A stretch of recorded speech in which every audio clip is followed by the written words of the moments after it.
The first step I'm going to do is I'm going to take off the seat post, and I'm going to remove.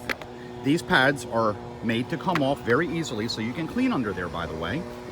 And I'm gonna lift up the deck because it will be much easier for me to get to this with the deck up versus trying to take the battery box off and work underneath like this, which I certainly could do, but you'll soon see why it's better just to go ahead and lift the deck.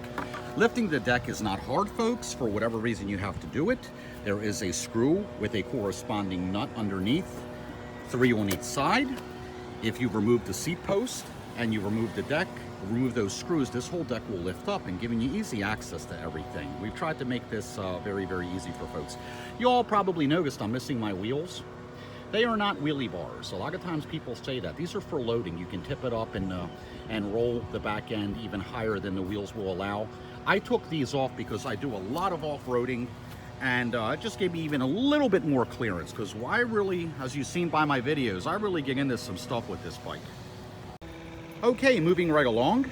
As you see, I pulled off the pads, the foot pads, and I have removed the screws. I also removed the cover so that I could tilt this up further.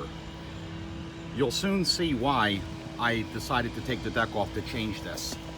Very difficult to work like this. By the way, if this ever gets loose, which it does, let me tell you how it happens, folks. When you, over time, when you go to charge it and you try to, these are keyed. You see the little notch there? When you're spinning to try to find it, in time you can work these loose. And it's tough to tighten this from under here. There's a backing nut. You'll see in a moment. But this is what the underneath looks like. Very neatly bundled. Very well made. And this, I'm trying to do this one-handed, so bear with me. This will just lift up like so. Now you understand why I took the, well, you will in a minute, why I took the battery cover off. You can unplug the battery right here. This is how you plug in and unplug your battery. By the way, if you ever have a problem, your scooter isn't running for some reason, one of the first things to check is to make sure that this plug is secured and it didn't vibrate loose, either in transport or through your rough riding. But now, as you see, I can now lift this up and get to that piece very, very easily. Now, I'm having a hard time seeing here. I've got some sunshine, so bear with me, folks. I think it's in the frame. Right. Let me find my finger here. All right, I'm really struggling. Right there. Okay, there's the piece. If you can see that.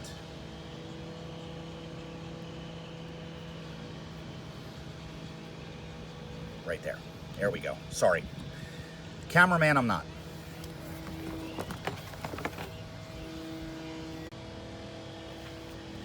And now that I've got the cover off, you can see much easier to get to that nut if you need to tighten it or to replace this piece, as I'm doing today, with the deck up and off.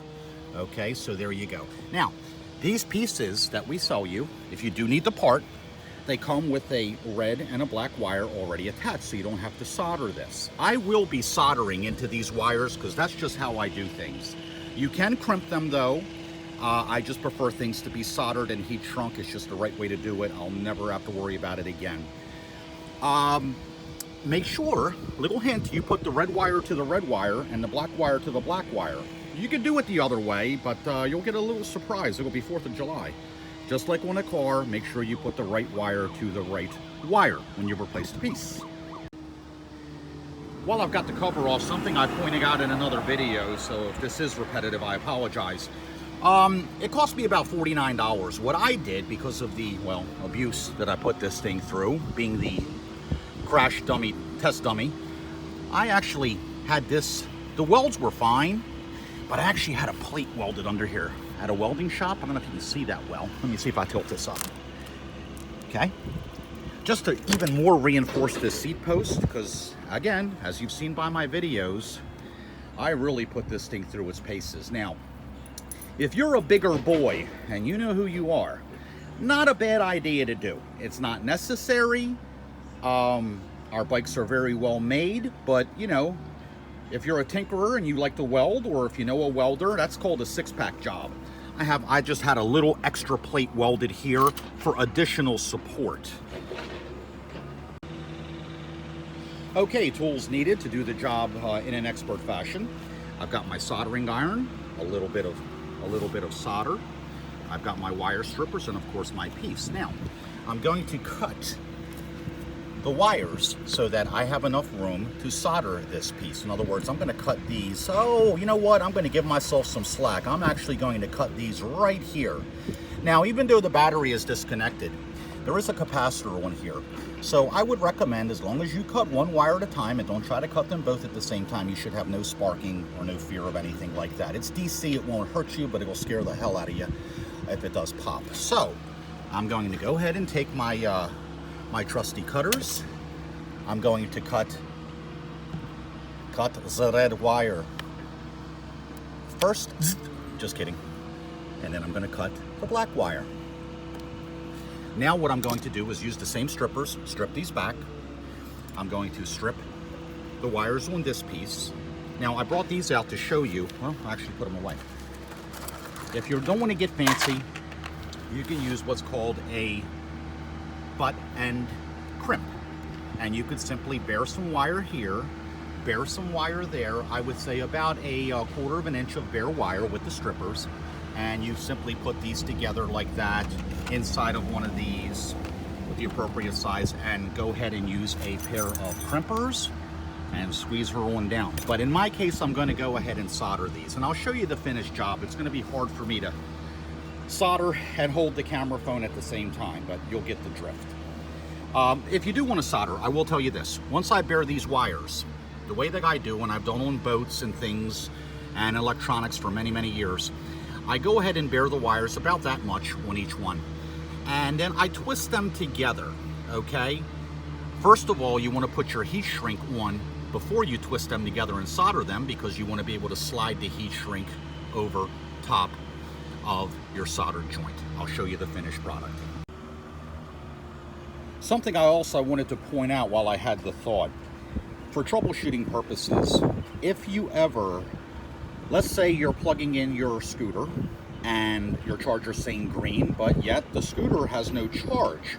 Understand, if you plug the charger into the wall, and you'll notice if you don't plug it into anything, the charger will say green, because it's not sensing a load, it's not doing anything, and it's assuming that there's no amp draw to it, that your scooter's charged.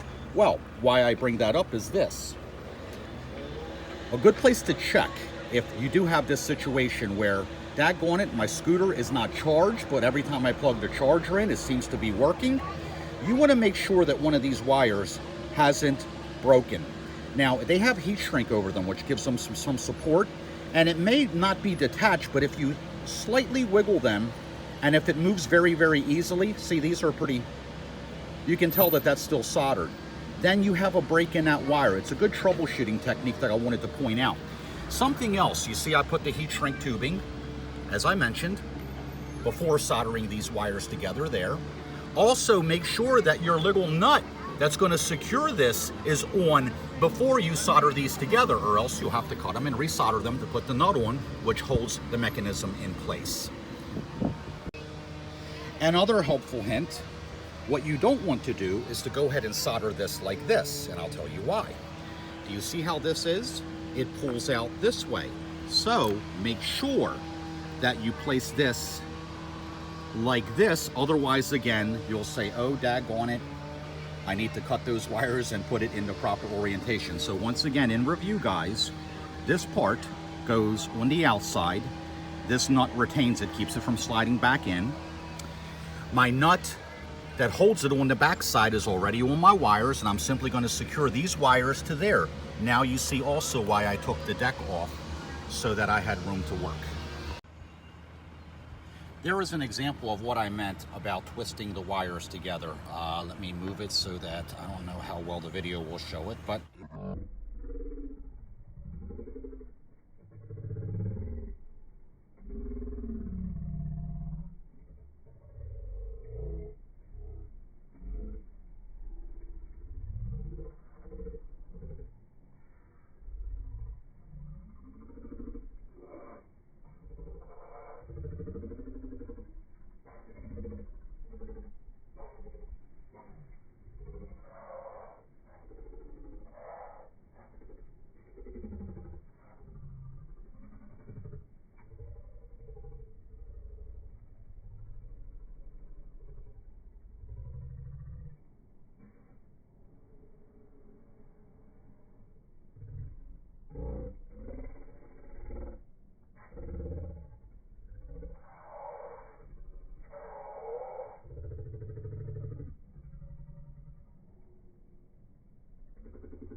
Heat shrink is on, so that once these are connected, all I have to do is slide it up, and the nut is in the proper place so that when it's all finished, I can secure the connector. Okay, I went ahead and soldered the two pieces together. Now I'm going to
These aren't that expensive. You don't have to get a Milwaukee, but that's just how I roll.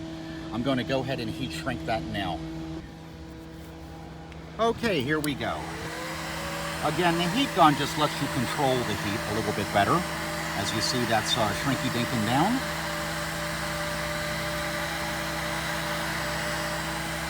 And you don't want to overdo it. You can see where it got thinner where the solder is, because of course it's thinner than the insulated wire. You can see a nice heat shrink joint there and there. And that's finished. I'm going to do the same thing with the black.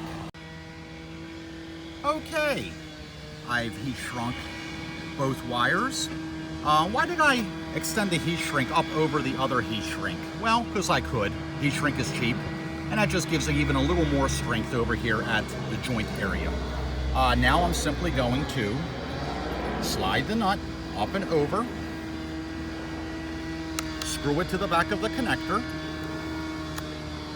I'm going to make the little keyed part down. Not that it matters, but I'm just going to put it back the way it was in that orientation like that. I'm going to go ahead and tighten this nut on the back, and voila, it's done. Now, for those of you out there to say, you know, there's always some grumpy Gusses and everything. Oh, he talks so much. What does he think we're stupid? Understand something. Not everybody's an electronics tech or handy, so I really, I do my best to make this as simple and easy as possible, leaving no stone unturned to save you guys any kind of work, or just to walk you around the puddles, as they say. Again, I have to re-emphasize, you will never have to do this on another scooter. That is because they will not be running long enough for anything ever to wear out. These are not throwaway scooters, and they are designed and built very ruggedly to last you a long, long time. We want our 5-star scooter family to be happy and have a long life enjoying the scooters.